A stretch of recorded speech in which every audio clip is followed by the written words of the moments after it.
Oliver returned from the works feeling very sorry for himself. He was embarrassed that the trucks pushed him into the turntable well. He hoped the other engines wouldn't tease him, but upon his arrival, he found their attention was elsewhere.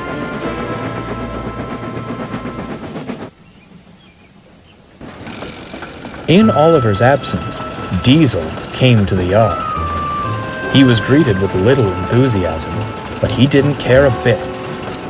Duck was watching from the siding when Oliver arrived. "You pay no mind to him," Duck glared. "He's a menace and a must to avoid." That was easier said than done. Oliver was having a drink when Diesel slunk alongside. "Well, well," he sneered, "the famous Oliver. It's truly an honor to be graced by your presence." Oliver scowled.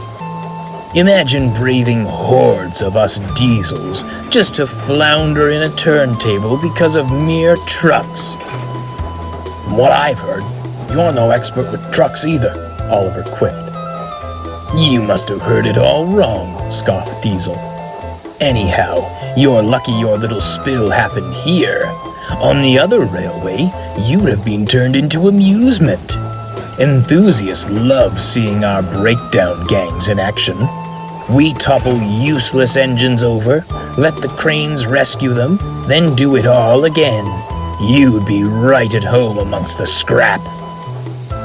Diesel cackled away.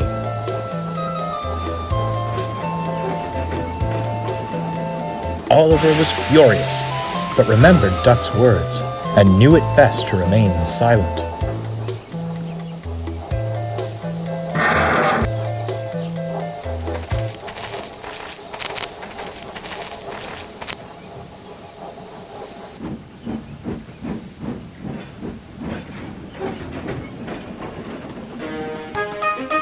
Workmen were replacing worn tracks in the siding.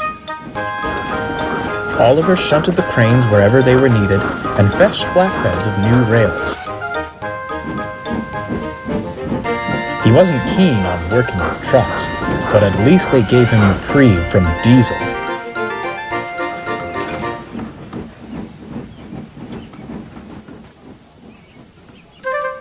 "Keep those cranes ready," he called as the Great Western engine puffed past the turntable. "Oliver's ready for his encore." "At least I'm being useful," Oliver jeered. "This yard's a mess." "And I suppose you could do better," glared Diesel. "It'll be ship-shape soon. Trucks don't trouble me. I keep them in line, unlike some engines." He snickered away, unaware the trucks had heard everything.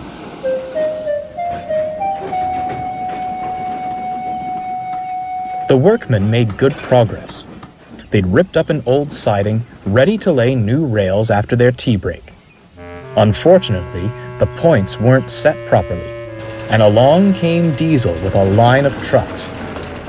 "I'll show that scrap on wheels a thing or two," he cackled. "We'll show you! We'll show you!" shouted the trucks. Without warning, they bumped and banged into each other.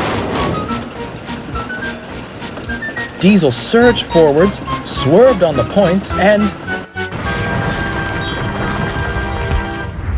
when the dust settled, there was Diesel, toppled on his side.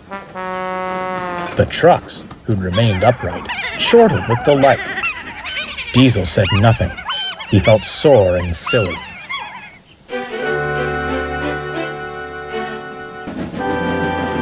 He felt sillier still when Oliver arrived. "Good thing we had the cranes at the ready, eh, Diesel?" "A very good thing, Oliver." It was the Fat Controller. He pointed at Diesel. "I expected you to keep this yard in order, not make a muddle of it. Were it not for the rails needing to be laid, we'd leave you there to reflect on your behavior." Diesel gulped, but before the Fat Controller could say more, a group of boys walked up. "Pardon us, sir. May we take some pictures? We've always wanted to watch a breakdown gang at work."